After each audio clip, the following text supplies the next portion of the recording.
त्रिभुवनी देव केला रुधिर स्थिती वाहे पाणी मग सुखा कायवणे झाले स्वयं त्रिभुवनी लक्ष लावा रे चरणी लक्ष लावा रे चरणी म्हणे नामयाची जणी मग सुखा कायवणे झाले स्वयं त्रिभुवनी पांडुरंगा करू प्रथम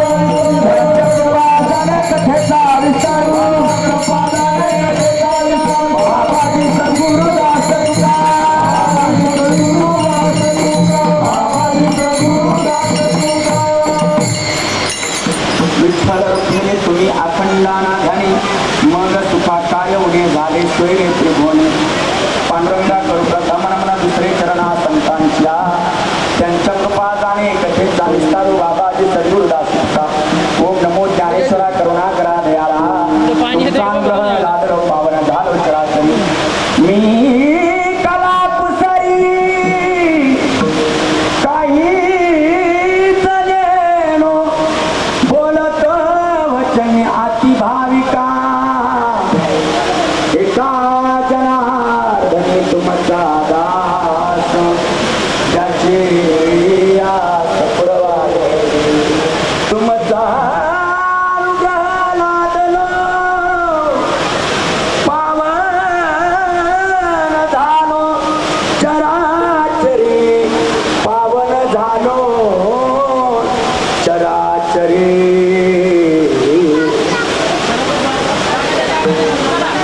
जोडून या कर चरणी ठेवितो माथा परिसावी विनंती माझी पंढरीनाथा आसन स्वभाव आलो तुझ्या ठाया कृपा दृष्टी पाये मजकडे पंढरी राया रायगडी मंदिरी वसे माझा राजा चरणासी अर्पित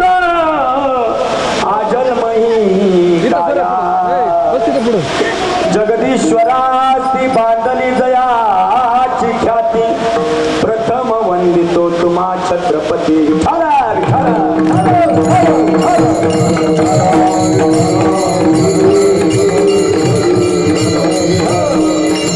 विठ्ठल रुक्मिणी तुम्ही अखंडाना ध्यानी मग सुखा कायवणे झाले स्वयं त्रिभुवनी चालू असलेला हरिनाम सप्ताह या हरिनाम सप्ताहामधील आजची 6व्या दिवसाची कीर्तनाची सेवा मज पामराकडे आलेली आहे श्री लक्ष्मी माता अखंड हरिनाम नाम सप्ताह श्री संत ज्ञानेश्वर महाराज पारायण सोहळा आणि चालू असलेल्या या हरिनाम सप्ताहामध्ये मिळालेले गायनाचार्य महाराष्ट्रातील नामवंत गायनाचार्य आपल्या या भागाचं भूषण हरिभक्तपरायण रंगनाथ महाराज पिंगळे हरिभक्तपरायण शांताराम महाराज पिंगळे हरिभक्तपरायण गणेश महाराज गाडे हरिभक्तपरायण सदाशिव महाराज शिंदे व मृदंगमणी हरिभक्तपरायण किसन महाराज गावडे आणि हरिभक्तपरायण ज्यांचं आळंदीमध्ये फार मोठं नाव आहे असे असणारे योगेश महाराज सुर्वे एकदा टाळी वाजवा गायनाचार्य आणि मृदंगाचार्यांकरता सुंदरपैकी माईक सिस्टीम आहे वारकरी शिक्षण संस्थेतील मुलं आळंदी या ठिकाणावरून या कीर्तनाला अगदी उपस्थित आहे मला वाटतं योगेश महाराज सुर्वेंची ही मुलं आहे एकदा या मुलांकरता जोरात टाळी वाजवा बघा सुंदरपैकी आयोजन नियोजन प्रयोजन आहे एक नाही दोन नाही तब्बल 24 वर्षांची अखंड हरिनाम नामसप्त्याची ही परंपरा आहे आणि ही नामसप्त्याची परंपरा आज ज्यांच्याकडे सौजन्य आहे ते सप्ताह क्रमांक 6 मला वाटतं यांच्याकडे आज कीर्तनाचं सौजन्य आहे आणि विशेषतः या कीर्तनाकरता वैकुंठवासी भगवान महाराज गाडे यांची प्रेरणा होती आणि यांच्या प्रेरणेतून हरिभक्तपरायण गंगा भागीरथी कमल भगवान गाडे व समस्त ग्रामस्थ पूर ग्रामस्थांच्या मार्गदर्शनाखाली बघा एक दिवस हरिनाम सप्ताह करणं सोपी गोष्ट आहे 2 दिवस हरिनाम सप्ताह करणं सोपी गोष्ट आहे पण तब्बल 24 वर्षांची ही परंपरा आहे. जोरात टाळी वाजवा वगैरे ग्रामस्थ. मला वाटतं आज फार आनंदाचा दिवस आहे. जेवढा आपण जोरात टाळी वाजवतो तेवढा त्याला जोर आलाय.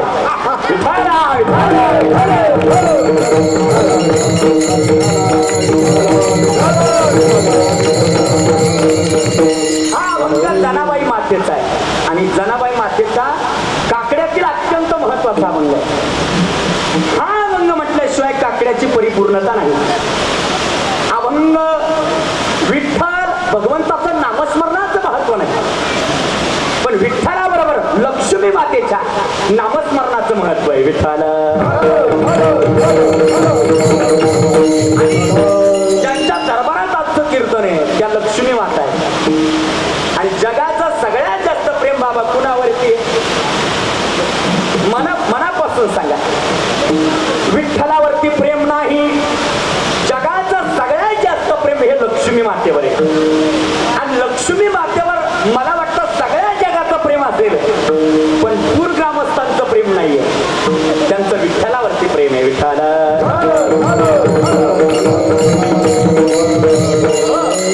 कारण नाही मी का म्हटलं, ज्यावेळेस कीर्तन चालू झाल्याच्या नंतर मी लक्ष्मीवरती प्रेम म्हटल्याबरोबर सगळ्या माता भगिनींना माना हलवल्या. बरोबर की नाही? आपल्या गावचं लक्ष्मीवरती प्रेम नाही. बरोबर की नाही आहे. आता समजा रामनवमीचा सप्ताह चालू आहे आणि कीर्तन झाल्यानंतर तुम्ही निघाले. घरी निघाल्याच्या नंतर तुम्हाला रामाची मूर्ती सापडली आणि तुम्हाला रावणाची मूर्ती सापडली. पेटी मास्तर, तुम्ही रामाची मूर्ती उचलाल की रावणाची? रामाची. बरोबर की नाही? सगळे रामाची म्हणते, पण खरं सांगू का, तुम्ही रामाची मूर्ती नाही उचलणार, रावणाची मूर्ती उचलणार. तुम्ही म्हणाल कसं काय? तर रामाची मूर्ती पितळाची आहे आणि रावणाची मूर्ती सोन्याची आहे. मला खरं सांगा, माणसं पितळाची मूर्ती उचलतील का सोन्याची? सोन्याची.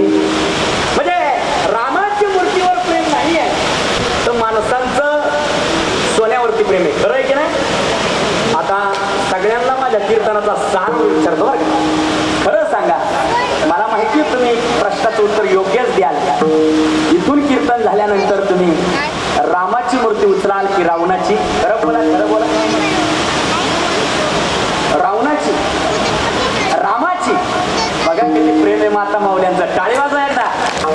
आता रामाची मूर्ती उचलणार म्हणताय. बरोबर की नाही? रामाचा सप्ताह आहे आणि आपण रामाचीच मूर्ती उचलली पाहिजे.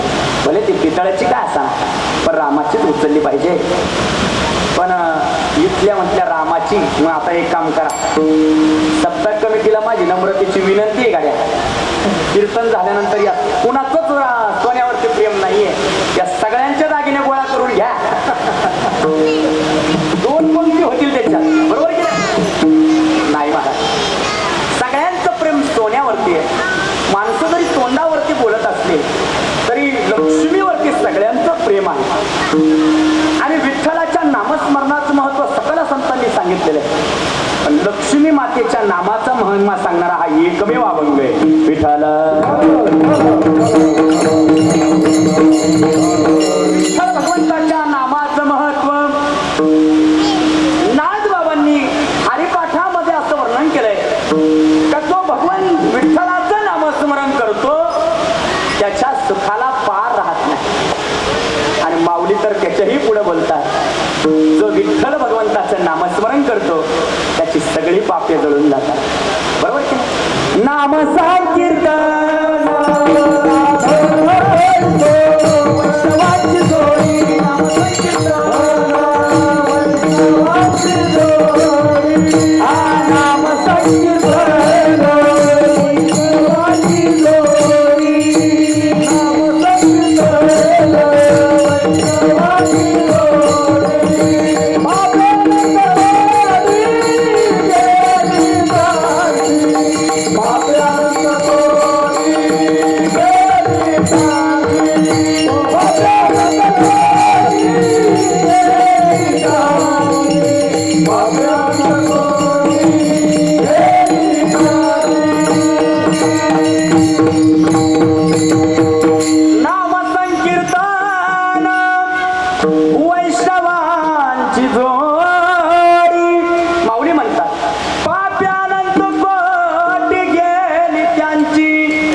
जळून जातात. ते विठ्ठल नामाचं महत्व. आणि नाही घेतलं तर नाथ बाबा म्हणतात, नाही घेतलं तर परिणाम भोगावे लागतात. काय काय परिणाम आहे? विठ्ठलाचं नामस्मरण जर नाही घेतलं तर आपला जन्म वायाला जातो. बरोबर की नाही? सांगत तुम्हासी बजारे विठ्ठला, नाही तरी गेला जन्म वाया. आपला जन्म वाया जातो. आणि म्हणून विठ्ठलाच्या नामाचं महत्व आहे.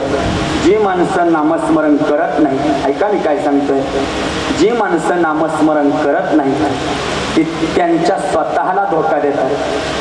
ती जगाला धोका देत नाही, ती स्वतःला धोका देतात. लक्षात ठेवा. जी माणसं विठुरायाचं नाम घेत नाही, नाथ बाबा म्हणतात ते स्वतःला धोका देतात. आणि जी माणसं विठुरायाचं नाम घेत नाही, नाथ बाबा म्हणतात त्यांचं काहीतरी पाप आडवं येतं. पाप. नाथ बाबा याच्याही पुढे शब्द वापरतात. आता तो शब्द कीर्तनात सांगू नये, पण नाथ बाबा म्हणतात की ज्यांच्या मुखामध्ये देवाचं नाम नाही त्यांची माय का भूतापाशी गेली होती का? काय माय गेली होती भूतापाशी, हरिनाय मुखासी अरे मुडा. काय उत्तर देशील? पातक्या करीता पुढे आहे पुसता, काय उत्तर देता होशील तू? काय उत्तर देशील त्या यमाला? नाही त्या यमासी करुणा, यमाला करुणा नाही. आणि म्हणून विठुरायाचं नामस्मरण करायचंय करायचंय करायचंय. पण नुसतं विठ्ठलाचं नामस्मरण करून उपयोग नाही. विठुरायाबरोबर लक्ष्मीचं देखील नामस्मरण करायचंय. आणि लक्ष्मीचं आणि विठ्ठलाचं वेगळं नातं आहे महाराज, वेगळं नातं आहे. तुम्ही म्हणाल काय नातं आहे? जगाचा कारभार रुक्मिणी विना चालत नाही. लक्षात ठेवा. जगाचा कारभार तिच्या विना चालत नाही. आणि जगाच्या मालकाचा कारभार तिच्या विना चालत नाही. म्हणून जगाचाही कारभार तिच्या विना चालत नाही. जगाच्या मालकाचा कारभार तिच्या विना चालत नाही. रुक्मिणी कोण आहे महाराज? ऐका. आमची शेती पंढरी. बघा, आमची शेती पंढरी आहे. आणि शेती जर पंढरी असेल तर आमच्या शेतामध्ये पिकणारा धान्य ना धान्य, कण ना कण ही लक्ष्मी मातेचं देणं आहे मायबा. आणि म्हणून आज तिच्या दरबारामध्ये हे सप्ताह चालू आहे, तिच्या दरबारामध्ये हे नामस्मरण चालू आहे. मग तिच्याही नामाचा काहीतरी महिमा असेल. आमच्या जनाबाई माता सांगतात की माझ्या विठ्ठलाचं जितकं नामस्मरणाचं महत्व आहे तितकं रुक्मिणीच्या देखील नामस्मरणाचं महत्व आहे. आणि तुम्ही जर रुक्मिणीचं नामस्मरण जर केलं, अखंड ध्यान केलं तर तुम्हाला लय मोठा फायदा मिळेल. आणि काय फायदा मिळतो तो आजच्या अभंगाच्या पहिल्या चरणात आहे. विठ्ठला रुक्मिणी, विठ्ठला रुक्मिणी, विठ्ठला रुक्मिणी, विठ्ठला रुक्मिणी, ओ विठ्ठला रुक्मिणी, विठ्ठला रुक्मिणी, विठ्ठला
प्रश्न आजच्या अभंगामध्ये शेवटपर्यंत आपल्याला न्यायचं. काय गरज रुक्मिणीच्या नामाचं महिम्याची काय गरज? तुम्ही आतापर्यंत 24 वर्ष कीर्तन ऐकली, पण 24 वर्षामध्ये जेवढे कीर्तनकार आले असतील त्या सगळ्यांनी विठ्ठलाच्या नामाचा महिमा सांगितला. आणि सगळे म्हणतात विठ्ठलाचं नाम घ्या, पण आज मात्र मी उलट सांगणार आहे, विठ्ठलाचं नाम घेऊ नका, रुक्मिणीचं नाव घ्या. रुक्मिणीचं नाव घ्यायचा काय फायदा?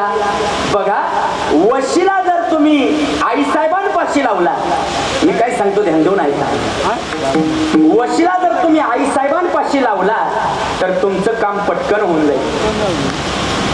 आणि वशिला जर तुम्ही पांडुरंगापाशी लावला तर तुमचं काम लवकर होणार नाही. वशिला लावायचा असेल तर आईसाहेबांपाशी लावायचं. मग आईसाहेबांपाशी वशिला कोणी लावला? तर जगद्गुरु तुकोबारायांना ज्यावेळेस वैकुंठाला जायचं होतं त्यावेळेस पहिल्यांदा आईसाहेबांपाशी वशिला लावला. बरोबर? आईसाहेबांना विचारलं, आई तुम्ही सांगा माझ्या पांडुरंगाला, गरुडाच्या पायी गरुडाच्या पायी गरुडाच्या पायी गरुडाच्या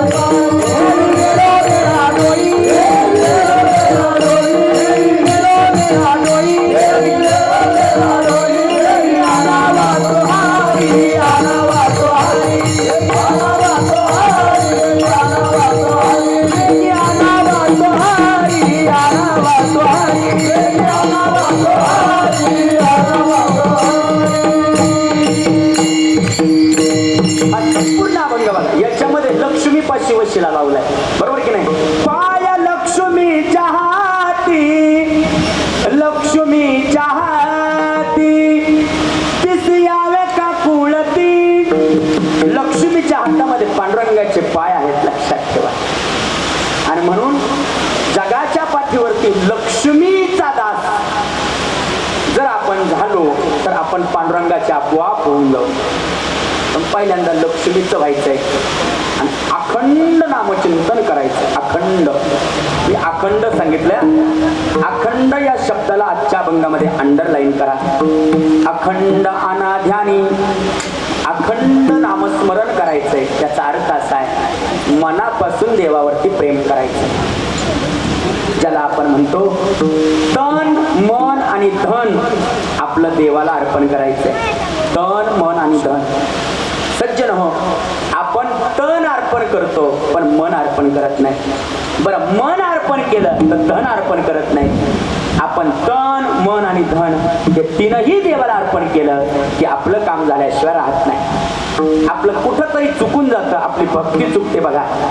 आणि तन मन आणि धनाने अंतःकरणापासून देवावरती प्रेम करावं. विठ्ठल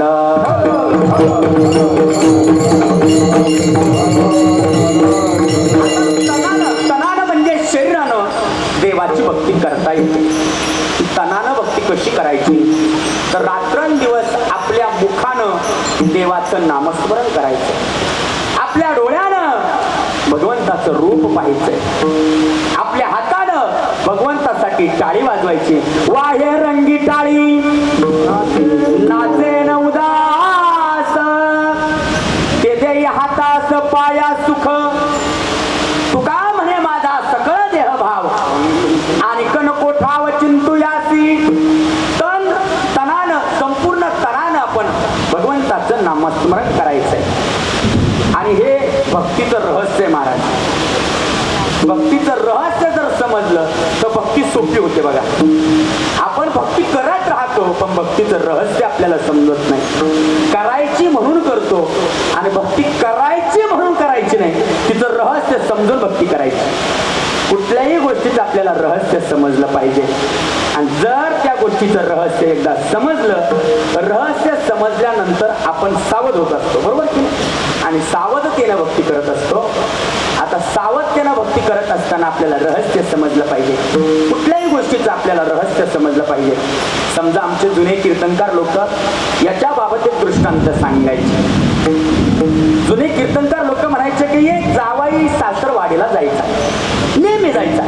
तो काय आज जात नव्हता, त्याला सासरवाडीची गोडी लागली. उठकी सुट सासरवाडीला, उठकी सुट सासरवाडीला, सकाळ संध्याकाळ दुपार सासरवाडीला, सकाळ संध्याकाळ दुपार सासरवाडीला. पण त्या सासूबाई देखील कटाळली होती महाराज त्या. सासूबाई बोलत नव्हती. का बोलत नव्हती? कारण आपली लेक तिथं नांदते आणि लेक नांदते म्हणून सासूबाई काय बोलत नव्हते. जावाई मात्र रामनवमीच्या असा यात्रेला गेला. आता यात्रेला रामनवमीच्या येणार. सासूबाईला वाटलं आपला जावाई येणार, आपला जावाई येणार, जावाई येणार. मग सासूबाईचं दोन गोष्टीवर लय प्रेम असतं महाराज. एक जावयावर, बरोबर की नाही, आणि दुसरं चहाच्या घोटावर. या दोन गोष्टींवर सासूबाईचं लय प्रेम असतं महाराज. चहाच्या घोटाला आणि जावयाला सासूबाई कधीच कमी पडून देत नाही महाराज, कधीच कमी. जावई येणार म्हणून सासूबाईने काय केलं? म्हशीला उपाशी ठेवलं महाराज. म्हटले का? आपल्या घरी जावई येणार, जावयाला दूध खाऊ घालायचं म्हटलं. आंबरस आंबे अजून मागे, 500 रुपये डझनचे आंबे आणण्यापेक्षा 500 रुपयाचं आपण दूध आणू आणि दुधात जावयाला आटवून खाऊ घालू म्हटले. म्हशीला एक नाही, दोन नाही, तब्बल 40 दिवस उपाशी ठेवलं. पेटी मास्तर 40 दिवस उपाशी असलेल्या म्हशीचं दूध किती घट्ट झाला असं तुम्ही विचार करा. आणि असा घट्ट दूध पहाटे 4 वाजता निरसं दूध काढलं आणि तिनं त्या चुलीवरती आटवायला ठेवलं. आता चुलीवरती आटवायला ठेवलं, पण काय कुणास ठाऊक असा मधीच पाऊस येतो, मधीच उन्हाळा कडक, त्याच्यामुळे सासूबाईला झाली होती सर्दी. आता सर्दी झाली, तिनं त्या चुलीवरती ते आटवायला दूध ठेवलं आणि चुलीचा धूर निघायला लागला असा पावसामुळं. आता पावसामुळे चुलीचा धूर निघायचा आणि सासूबाईच्या नाकात जायचा. सासूबाईला झाली होती सर्दी. सर्दी झाल्यामुळे सासूबाईच्या गंगा यमुना खाली उतरायच्या, सासूबाईच्या गंगा यमुनेला पाठ घालायच्या आणि पुन्हा फर दिशेवर वाढायच्या. आणि नेमकी जावाई आला, जावाई यायचा टाइम आणि सासूबाईच्या गंगा यमुना दुधात पडायचा टाइम एक झाला महाराज. आणि जावयानं ती गंगा यमुना दुधामध्ये पडलेली पाहिली. जावाई म्हटला, दादा मी मरून जाईन पण सासूबाईची बासुंदी खाणार नाही. जीव गेला तरी चालेल म्हटलं, पण बासुंदी खायची नाही. काही झालं तरी चालेल म्हटलं, बासुंदी खायची नाही. बासुंदी अशी लालसर झाली आणि आटवलेली बासुंदी सासूबाईनं ताटामध्ये वाढली आणि जावाई जेवायला बसला. जावयाबरोबर 4-5 असे मित्रमंडळी आले होते. जे फुकटचे खाणारे ते असतातच संघ महाराज. मग ते जावयाबरोबर कायम असतात आणि मग ते फुकटचे खाणारे आण वाटिका वरप, आण वाटिका वरप, असं वाटी मागून वाटी, वाटी मागून वाटी, वाटी ही बांधला वाट्यांचा. जावाई एक घास खायना महाराज, एक घास खायना. आणि मग सासरा जवळ आला आणि सासरा हात जोडायला लागला आणि म्हणायचा, जावाई बापू मला माहिती तुम्ही का रुसला? लग्नामध्ये एक अंगठी राहिलेली आहे, त्या अंगठी करता रुसला. तुम्हाला उद्याच्या उद्या मी अंगठी करून देतो, पण माझी काय खा? बासुंदी खा. जावाई म्हटला, मामा मला तुम्ही विष द्यायला लावा पण बासुंदी खायला काय लावू नका गाड्या. म्हटले का बरं? म्हटले आत्याला बोलवा, पहिला आत्याला बोलवा. मग आत्याला बोलवलं. आत्याला विचारलं, आत्या खरं सांगा तुम्हाला लक्ष्मी आईची शपथ आहे, बासुंदी खाऊ का तुमचा माल खाऊ? आणि मग आत्याबाई म्हटली, जावाई तुम्ही काही जेवू नका पण माझं उघडं पाडू नका. मला एक सांगायचंय, दृष्टांतापुरता सोडून द्या. ज्याला रहस्य समजलं तो संसारामध्ये गुंतून राहील का? राहणार नाही. संसारामध्ये गुंतून राहणार नाही. ज्याला संसाराचं रहस्य समजलं, बाबा आपल्याला सगळ्यांना माहिती आहे प्रपंचामध्ये दुःख आहे, पण आपण सगळे पुन्हा पुन्हा पुन्हा पुन्हा सत्याला येतो. आणि तुकोबरा देखील म्हणतात, गेईना मी जन्म देवा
जाऊ द्या, काही घाबरू नका, काही घाबरू नका, वीज पडणार नाही, काही टेन्शन घेऊ नका.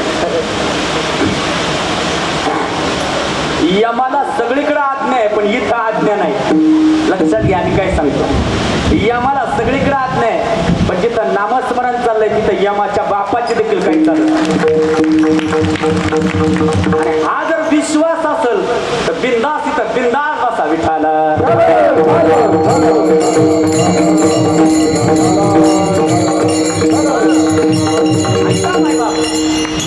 भगवंत तुकोबराय पुन्हा पुन्हा पुन्हा पुन्हा पुन्हा पुन्हा या संसारात जन्म घेईल म्हणतात.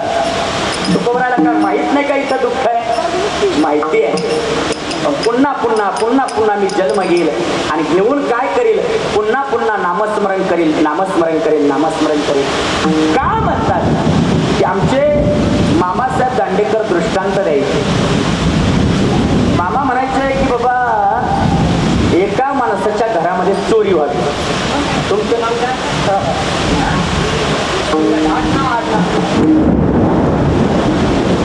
युवराज दादा गावडे समजा उदाहरणार्थ डोळ्यासमोर ठेवा. युवराज दादांकडे सांगू ना मला धान्य नकोय. म्हटले का देवा, नाराज आहात का माझ्यावर? भगवान शंकर चांगुणाला म्हटले आम्ही मशाल बैरागी आहोत. आणि मशाल बैराग्याचं मागणं काय असतं? मशालात राहणारा जो साधू असतो, जो मशाल बैरागी असतो, तो धान्य खात नाही. मग ज्याला नरबळी लागतो, नरबळी. मशाल भूमीतलं मांस खाणारे आहोत आम्ही. काशीला राहणारे आहोत. वाराणसीच्या घाटावरती आम्ही रात्रंदिवस मांस खातो आणि त्याच्यावरती आम्ही जगतो. मशाल बैराग्याचं जेवण धान्य नाही. म्हणून हे सांगुना वाढायचं असेल तर नरबळी वाढायचं. सांगुना देवाला म्हटले देवा मी कुठून नरबळी आणणार? म्हटले मला काही सांगायचं नाही. अनंत ब्रह्मांडाचा मालक तुझ्या दारात आलाय. तुझं सगळ्यात जास्त ज्याच्यावरती प्रेम आहे त्या तुझा एकमेव मुलगा चिलिया बाळाचं मांस मला खायला घाल. देवानं चिलिया बाळाचं मांस मागितलं. सांगुना गेली आणि चिलिया बाळाला उखरामध्ये टाकलं. ऐका, त्याचं मुंडकं फाटलं आणि ते मुंडकं शिंक्यावरती टांगलं आणि सांगुनानं आपल्या एकुलत्या एका फुलाचं मांस भगवान शंकराच्या ताटामध्ये जेवायला वाढलं. सांगुना रडली, पण मनामध्ये विचार केला जे दिलंय देवानं ते देवाचं आहे, ते माझं नाहीये. आणि माझं नसेल तर मी असा खेद का करू? नको खेद करू कोणाच्या गोष्टीचा. खेद नाही केला सांगुनानं आणि मांस देवाला वाटलं. पण भगवान रागवले आणि भगवान सांगुनाला म्हणतात, सांगुना अगं माझ्या ताटामध्ये जे जेवण वाढलंय ते तू धनाचं वाढलंय, शिर कुठे आहे? सांगुनानं सांगितलं देवा मी एक आई हो आणि आजपासून माझा मुलगा या जगामध्ये राहणार नाही. माझा मुलगा या जगामध्ये राहणार नाही. माझा मुलगा मला परत पाहायला मिळणार नाही. देवा माझ्या मुलाचं शिर तरी राहू द्या. इथून पुढचं आयुष्य मी फक्त माझ्या मुलाच्या शिराकडे पाहून काढेल. माझ्या मुलाच्या शिराकडे पाहून माझं आयुष्य मी शेवटला लागेल. देव म्हणाले सांगुना मला हे सांगू नको. वाढायचं असेल तर मला शिराचं भोजन खायला घाल, नाहीतर हे आहे ते घेऊन जा. भगवंत रागवले. सांगुना गेली आणि एकुलत्या एकाचं मुलाचं शरीर शिर देवाच्या समोर आणलं आणि देवाच्या चरणावर अर्पण करून टाकलं. सांगुना रडायला लागली. रडणाऱ्या माऊलीकडे पाहून सांगितलं देवानं ही मोह माया मला दाखवू नकोस. आताच्या आता हे शिर उचल, उकळामध्ये घाल, त्याचे तुकडे तुकडे कर, त्याचं मांस शिजव आणि मला जेवायला वाट. मला भूक लागली आहे. आणि शिर वाढताना गाणं म्हणून वाढवायचं. ती सांगू नाही महाराज, ती काय तुमच्या आमच्यासारखी भक्त आहे का? कामापुरती भक्ती नव्हती, ती सांगुना होती. एकुलत्या एका मुलाचं शिर आणलं, उकळामध्ये घातलंय, त्याला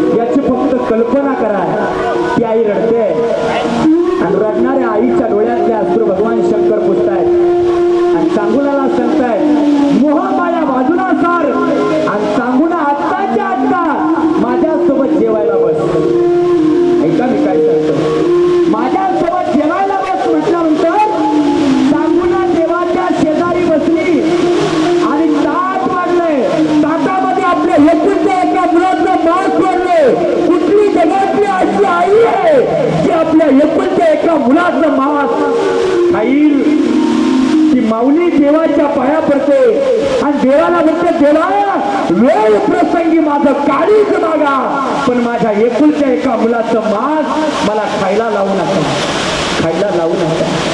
भगवान शिवजी म्हणतात मला बाकी काही सांगू नको. आताच्या आता माझ्या शेजारी जेवायला बस अथवा माझं सत्व हरण झालं असं समजून मी निघून जाईल आणि तुझ्या दारातून एक माणूस विनमुखी जाईल त्याचं पाप तुझ्या शिरावरती बसेल.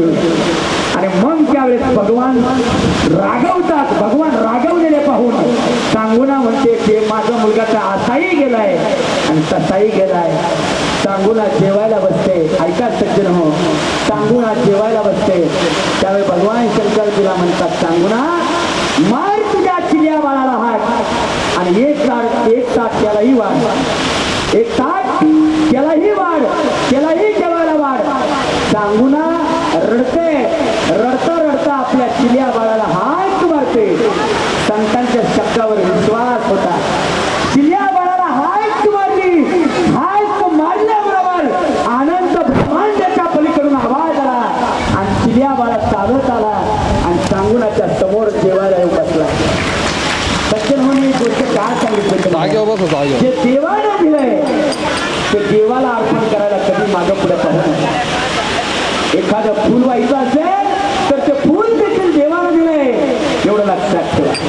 आपण देवाला काय देतो महाराज? काही देत नाही आपण देवाला. कासयाने पूजा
काय नुकसान झालं असेल कुणाचं काय झालं असेल ते ज्याचं त्याला माहिती.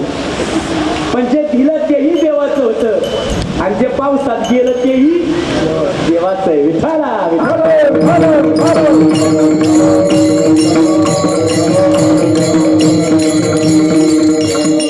एक उदाहरण सांगत असतं बघा. तुम्ही जर पक्षाचं घरटं पाहिलं असेल पक्षाचं जरूर पहा. कधीतरी एखाद्या विहिरीमध्ये जा त्या विहिरीमध्ये तुम्हाला सुगरणीचा खोपा दिसेल. अरे खोप्यामध्ये खोपा सुगरणीचा चांगला देखा पिलासाठी तीन जीव झाडाले टांगला जीव झाडाले टांगला. जी आपला जीव झाडाला टांगून घेते ती सुगरण तुम्ही नीट पाहू. कितीही पाऊस झाला आणि तिचे कितीही घरटे नाहीसे झाले तरी ती देवाकडे तक्रार करत बसत. अहो एखाद्या सुगरणीचं घरटा अशा पावसामध्ये तुटावं आणि ते खाली कोसळावं. खाली कोसळल्यानंतर तिचे अंडे तिची पिल्लं लहान लहान पिल्लं असतात. लहान लहान पिल्लं. एका कवीनं फार छान वर्णन केलं. ते पिल्लू ज्यावेळेस पावसामध्ये खाली कोसळतं त्यावेळेस त्या सुगरणीचा सगळ्या संसाराची राख रांगोळी एका पावसामध्ये होती. एका पावसामध्ये दूर उडाली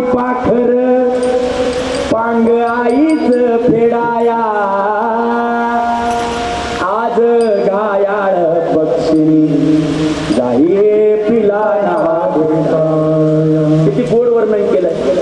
तिने बांधलं घरट दिला विसावा निवारा. तिने बांधलं घरट दिला विसावा निवारा. घेऊन या पंखा खाली भरविला मोठी तारा. घेऊन या पंखा खाली भरविला मोठी तारा. दूर उडाली पाखर पांग आईच फेडाया. आज घायाळ पक्षिणी जाये पिला ना. 2 मिनिटांमध्ये सगळ्या संसाराची राख रांगोळी होते. पण ते पक्षी तक्रार करत बसत नाही, ते आत्महत्या करत बसत नाही, ते कोणाकडे तक्रार नाही. ते पुन्हा काडी काडी वेचतात बाबा, पुन्हा काडी काडी वेचतात आणि पुन्हा घरटं उभं करतात, पुन्हा नव्यानं घरटं उभं करतात. कशी काळाची चावल आली बाग सुखाची करपून गेली. कसं विपरीत झालं सार होता सोन्याचा संसार. राजा राणीचा दरबार. ते पक्ष्यांचं बोललंय मला. तुझ्या विना जन्म सारा एकाकी पडलेला. प्रेम देवता ममतेची अपार शक्ती दे ग. जरी कोसळले आभाळ, जरी कोसळले आभाळ तरी करीन मी संभाळ. किती आभाळ कोसळू द्या, किती घंटे नाहीसे होऊ द्या, पण ते तक्रार करत बसत नाही. ते देवानं दिलंय आणि देवानंच नेलंय एवढंच म्हणतात आणि पुन्हा आपला प्रपंच उभा करतात. तसं माणसानं जगावं आणि माणसाला देखील किती तोटा झालाय किती फायदा झालाय हे विचार नाही करायचा. जनाबाई मातेचं काय चुकलं होतं माईबा, काय चुकलं होतं खरंच सांग. ज्या जनाबाईनं देवाला रात्रंदिवस अन्न खाऊ घातलं, ज्या जणीच्या घरामध्ये भगवान परमात्मा यायचा 2 टायमाचं जेवण खायचं, त्याच जनाबाईच्या घरामध्ये गेला आणि जनाबाईवरती आळा आला. बरोबर की नाही? देवानं घरामध्ये जनाबाईच्या जावं जेवावं आणि जेवल्याच्या नंतर अचानक मंदिरामधून आवाज आला म्हणून भगवंत निघून गेला. घाई गडबडीमध्ये जनाबाईच्या घरामध्ये आपल्या अंगावरचा शेला विसरून गेला, गळ्यातला डाग विसरून गेला आणि जनाबाईची गोधडी फाटकी गोधडी खांद्यावर घेतली आणि घाई गडबडीमध्ये निघून गेला. सकाळी पुजारी जागे झाले, इकडे तिकडे पाहिलं तर जनाबाईची गोधडी दिसते देवाच्या खांद्यावर आणि देवाचा शेला दिसत नाही, देवाचा हार दिसत नाही. जनाबाईवर चोरीचा आळ घेतला आणि जनाबाईला ओढून आणण्यात आला. ओढून आणलेल्या जनाबाईला देवाच्या समोर उभं केलं आणि देवाच्या समोर उभं केल्यानंतर जनाबाईला शिक्षा झाली सुळाची. सुळावर चढवण्यात आलेला जनाबाईला शेवटची इच्छा प्रकट केली गावकऱ्यांसमोर. मला फक्त एकदाच त्या पंढरीच्या मालकासमोर घेऊन जा, एकदाच नाही, मला फक्त त्याला जाब विचारायचा. जनाबाईला सुळावर चढवताना शेवटची इच्छा आहे, जनाबाईची शेवटची इच्छा आहे, मला विटेवरच्या मालकाला प्रश्न विचारायचा आहे. आणि विटेवरच्या मालकाच्या समोर नेल्यानंतर विटेवरच्या मालकाला विचारले जनाबाईनं, ए विठ्या, अरे विठ्या विठ्या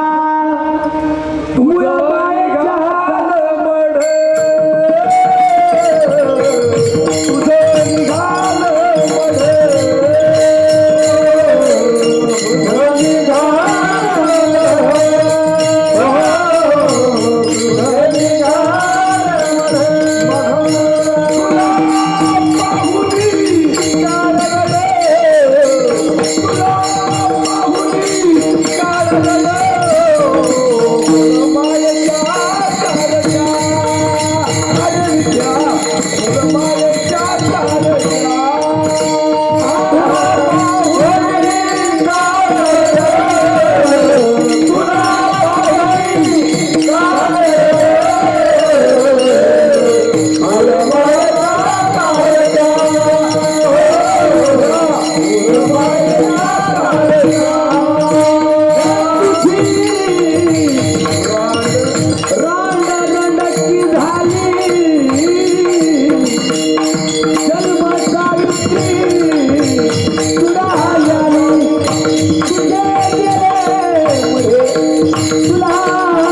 गाणारे मिळाले पाहिजे, रात्रभर कीर्तन करावं. आता मी पहाटे 4 वाजेपर्यंत सोडित नाही वा. हा पाऊसही चालणार तेव्हा. ऐका मी काय सांगत होतो, जनाबाईच्या शिव्या देखील देवाला आवडत होत्या. मी काय सांगतो ध्यान देऊन ऐका. जनाबाईच्या शिव्या देखील देवाला आवडत होत्या. जशी जशी जनाबाई शिव्या द्यायची तसा तसा देव हसायचा मला. बरोबर की नाही?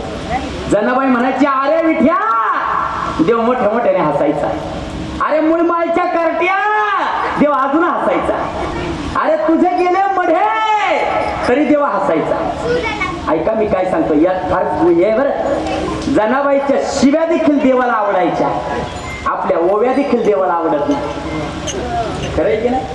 आपल्या ओव्या देखील देवाला आवडत नाही.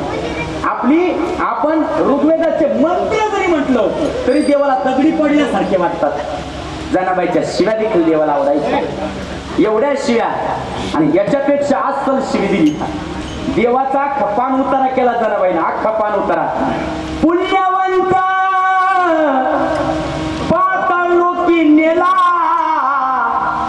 चोरट्याचा बहुमान वाढविला, कीर्तिवानाचा अपमान केला, दरिद्री तो भाग्यवंत केला. देवा तू पुण्यवंत पाताळात नेऊन घातला. सगळं पान उतर. जनाबाईला देव म्हटले, हे जना ऐक ना, तू सगळं उघडं पाड, पण माझं हे 7-12 उघडा पाडू नको. पाया पडतो जनाबाई तुझ्याने. आणि देव पाया पडले जनाबाईच्या. पाहता काय, इथं जर एखादी जना असेल तर ऐकून ठेवा, आपण दिंडीत गेल्यावर सुद्धा नीट बोलत नाही एकमेकांसंग. दिंडीत गेल्यावर माणसानं काय म्हणावं. दिंडीत गेल्यावर सुद्धा भांडायच्या बाया काय कर. आता आम्ही दिंडीला जातो ना, तर तुम्ही कान्होराज महाराजांच्या दिंडीत जाता की नाही? पण तुम्ही नीट ऐका, बायांनी अभंग म्हणायला पाहिजे का नाही दिंडीमध्ये गेल्यावर?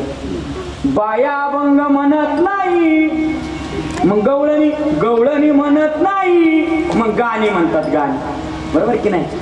अरे अरे विठ्ठला तुझ्यात माझं मन रे, घेतलाय मोबाईल लावते तुला फोन रे. मला हेच समजत नाही, यांना देवाचा नंबरच कोणी दिला काय?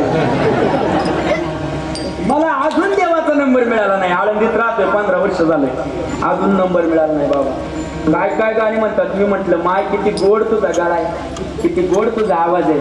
मग तिला अजूनच कंठ फुटत आणि मग ती अजूनच गाणी म्हणते. अहो मला नवऱ्यानं मारलं शेजारी नात्या बाई. ओढ ओढ ओढ ओढ ओढ ओढ तिकडं. मला नवऱ्यानं मारलं शेजारी नात्या बाई. दिंडीमध्ये म्हणते बरं का. तिला म्हटलं बाई किती तुझा गाळा गोड आहे हो. मग ती म्हटली बरं दिवाळीला पिऊन आला, बरं दिवाळीला पिऊन आला, यानं फटाका फोडला, शेजाऱ्याचा कापूस जळाला, लोकांनी बदा बदा मारला हो शेजारी नात्या बाई. दिंडीमध्ये असं नाही म्हणावं. मग दिंडीत गेल्यावर गवळणी म्हणायच्या मारा. दिंडीत गेल्यावर भारुडं म्हणायची. हे जारी नाही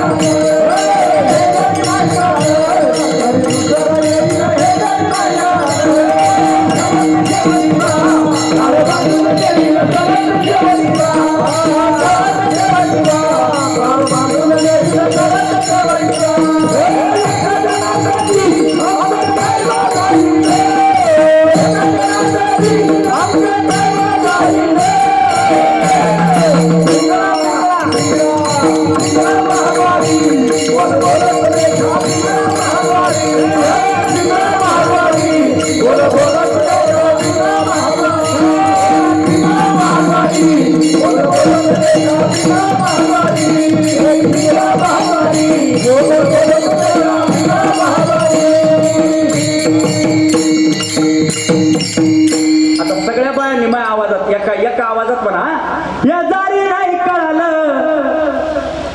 झोपल्या काय तुम्ही सांगितलं? या जारी नाही कळालं तरी दुसरा जाईल या तरी नाही कळालं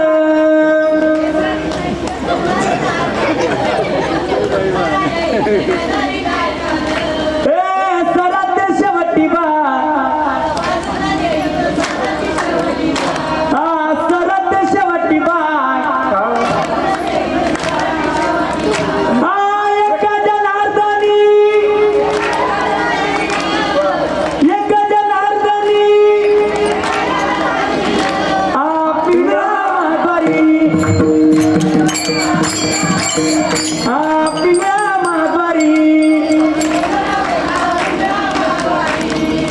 शेजारच्या कोपऱ्या कापऱ्यातल्या नेले तर फार तोंडच लपवणे वा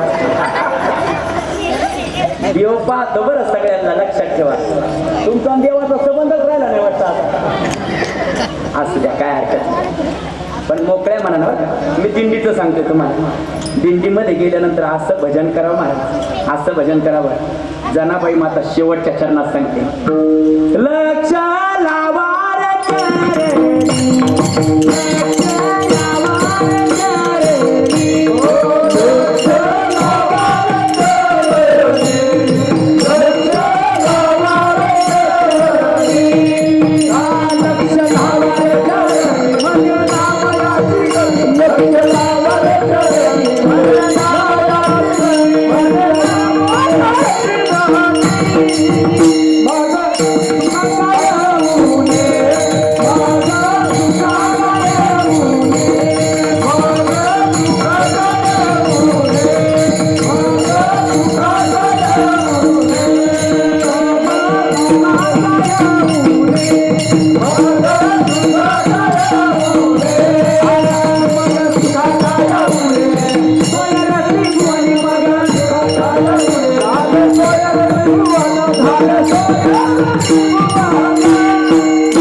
लक्ष लावा रे चरणी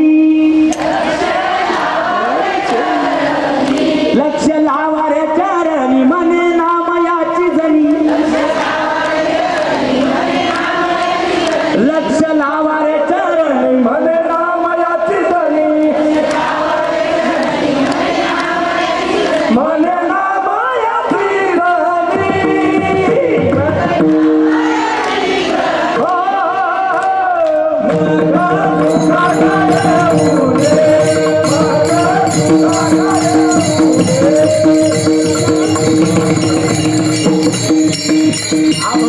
पाठ झाला असेल तुमच्या बरोबर की ऐका मायबाप असं लक्ष लावायचं आणि लक्ष लावताना इतकं मनापासून देवाच्या चरणावरती लावायचं उदाहरण म्हणून सांगत असतो छत्रपती शिवाजी महाराज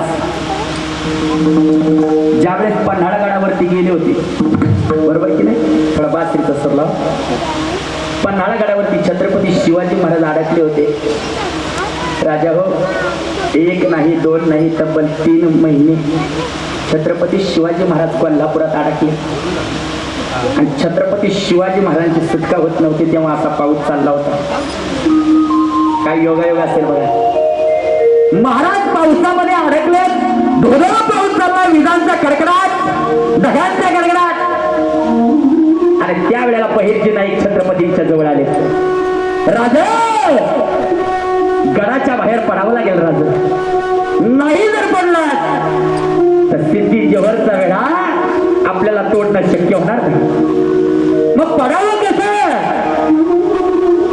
पहिरजी नाईकांची युक्ती कामाला आली नाईक म्हणाले राजा गडाच्या बाहेर 2 पालख्या काढायच्या एक शिवा काशीदाची आणि दुसरी शिवाजी राजाची तर शिवा काशी छत्रपतींकडे दररोज यायचा महाराजांचा जिगरी मित्र होता एवढा लाडका मित्र होता त्या शिवा काशीदाला छत्रपती शिवाजी महाराजांनी विचारलं ए शिवा अरे जिथं तू चाललाय तिथं मरण आहे बोल तुला मी शेवटचं विचारतो, शिवा पालखीमध्ये बसशील का, छत्रपती होशील का?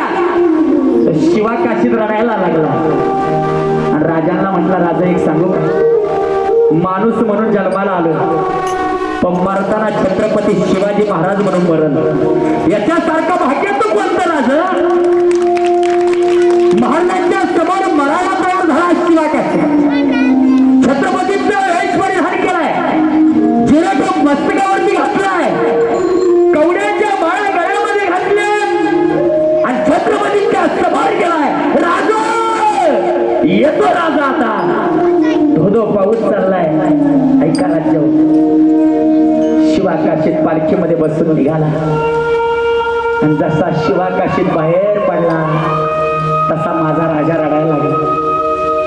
राजांना हंबरडा फोडला, रायच्याचा राजा रडला, रायच्याच्या राजाच्या डोळ्यातले अश्रू पाहिले आणि शिवा काशीत पालखीतून उडी मारून खाली आला आणि छत्रपतीकडे गेला. राजाला म्हटलं, राजा माझा राजा रडता कामा नये, सगळे रडलं तरी चालेल पण माझा राजा रडता कामा नये, लाख मेला तरी चालेल पण लाखाचा पोशिंदा शिवाजी राजा सगळाच पाहिजे, माझा राजा रडता कामा नये.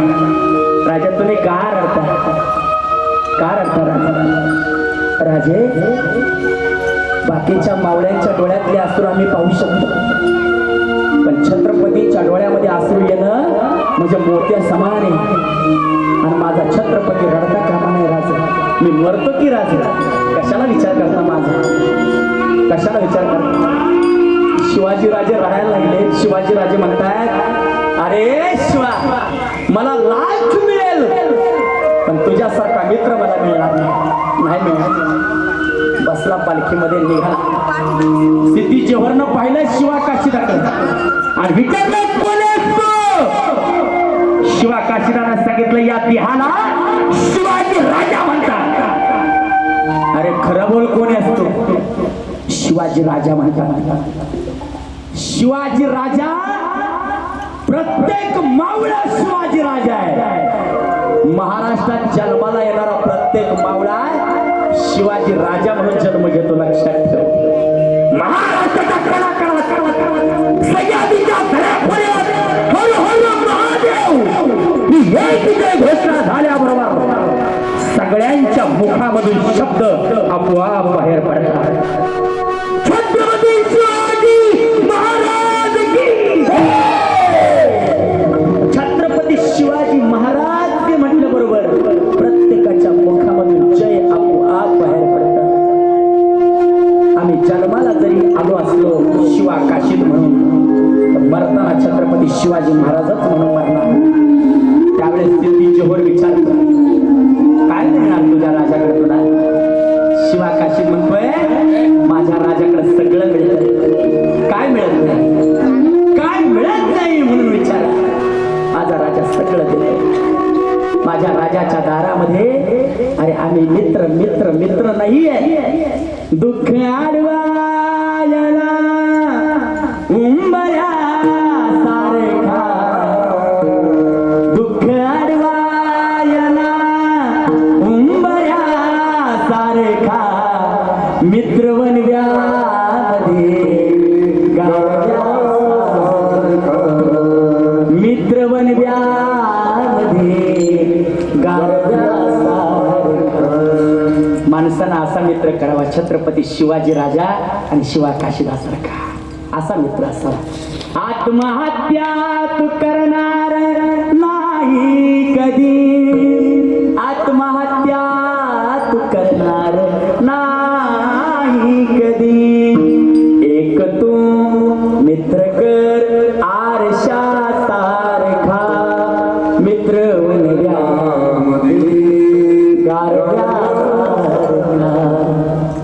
रात्रीच्या वेळेला महाराज शिवा काशीदाच्या मुंडक्यावर तलवार सरकला. रक्ताच्या शिवा काशीदाचे तुकडे तुकडे झाले पण माघार नाही घेतली.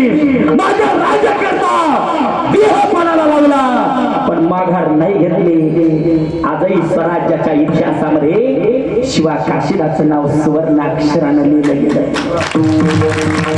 दुःख आडवा याला उंबऱ्या सारखा मित्रवर्यामध्ये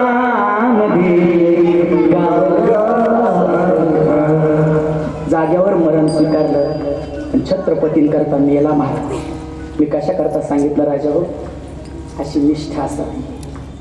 आणि देवाला शरण जरी गेलं ना तर असं शरण जावं, नाही तर आपल्या शरण जाण्याला काय किंमत आहे बाबा, काय किंमत, काय किंमत.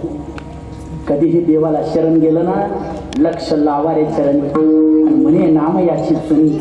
शरण गेलं तर मनापासून जायचंय, तन मन धनानं देवाला अर्पण करायचंय. आणि देवाच्या चरणावर गेल्यानंतर देवानं फक्त बोलू नये, आमच्या संतांनी जाब विचारावा देवाला.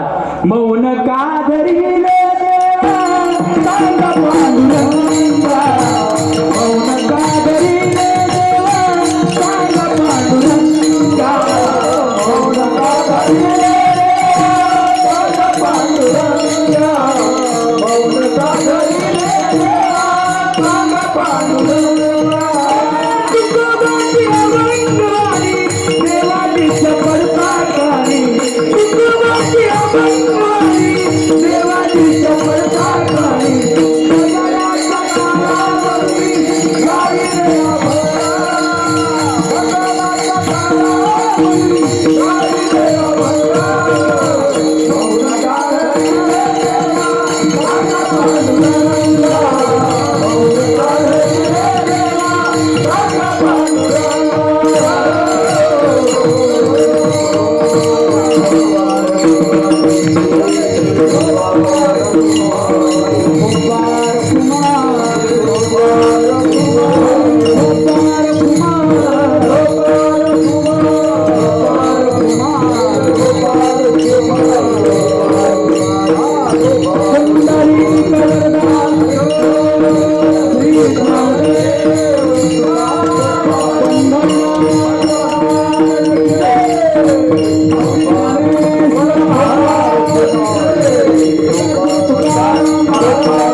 म्हणे नाम याची जणी, मग सुखा काय उनी झाले सोयरे पेटवणे. जीवनामध्ये भगवंताच्या चरणावरती अशी निष्ठा ठेवा राजा हो. जाता जाता माझी कळकळीची विनंती आहे तुम्हाला, बस अशी निष्ठा असावी. रात्रंदिवस भगवंताच्या नामाचा महिमा. हात वरती करा सगळ्यांनी, सगळ्यांनी सगळ्यांनी बरं का. जे हात वरती करणार ना त्याला वितुचावर बघा संध्याकाळी. हात वरती करा सगळ्यांनी. वा तुले हरी काना विठ्ठल पांडुरंगा, तुले हरी काना विठ्ठल पांडुरंगा, पांडुरंगा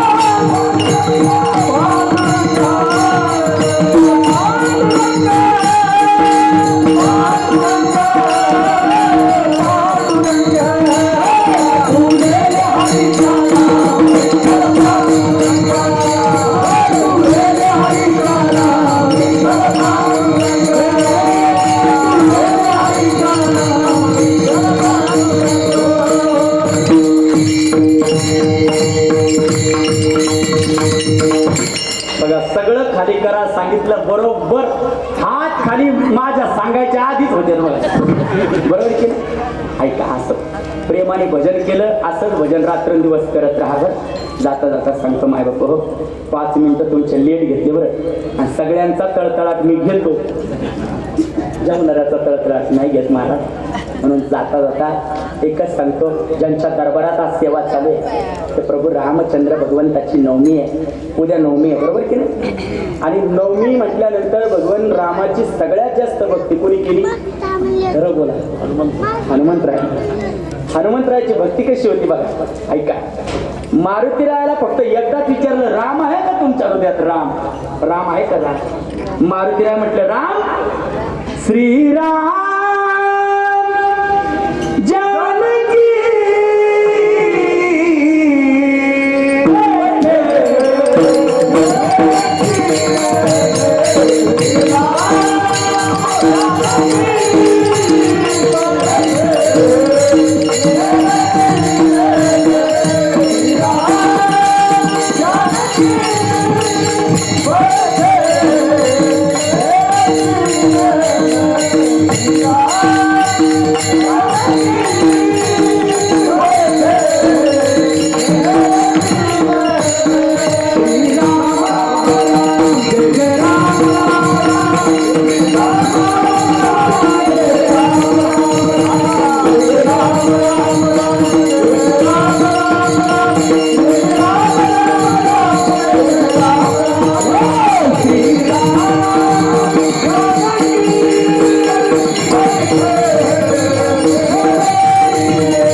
रामनवमी आपल्या भारत देशामध्ये पहिल्यांदाच बरं का. अशी रामनवमी पहिल्यांदा आहे बाबा. की रामनवमीला आपण साक्षीदार आहोत. पुन्हा आयुष्यात आपल्याला भेटल की नाही अशी रामनवमी मला माहीत नाही, पण आपण साक्षीदार आहोत. अयोध्येमध्ये रामरायाचं पहिल्यांदाच मंदिर उभं राहील 550 वर्षानंतर. किती? 550 वर्षानंतर. आणि 550 वर्षानंतर प्रभू रामरायाचं पहिल्यांदा मंदिर उभं राहिले आणि पहिलीच ही रामनवमी त्या मंदिरामध्ये होते. म्हणून भाग्यवान आपण. पहिली रामनवमी आहे, लक्षात ठेवा. त्या मंदिरामध्ये संपन्न होते आणि त्या मंदिराला आपण साक्षीदार आहोत. भाग्यवान आहोत आपण. पुढचा जन्म मिळेल की नाही मला माहीत नाही, पण मिळाला तरी या भारत भूमीमध्ये मिळावा. भारत भूमीमध्ये मिळावा. जाता जाता सांगतो मायबाप हो, रामप्रभूंची अशी भक्ती जी मारुतीरायाने केली ना, तशीच भक्ती. लक्ष लावा रे चरणी, मने नामयाची जणी. ज्ञानेश्वर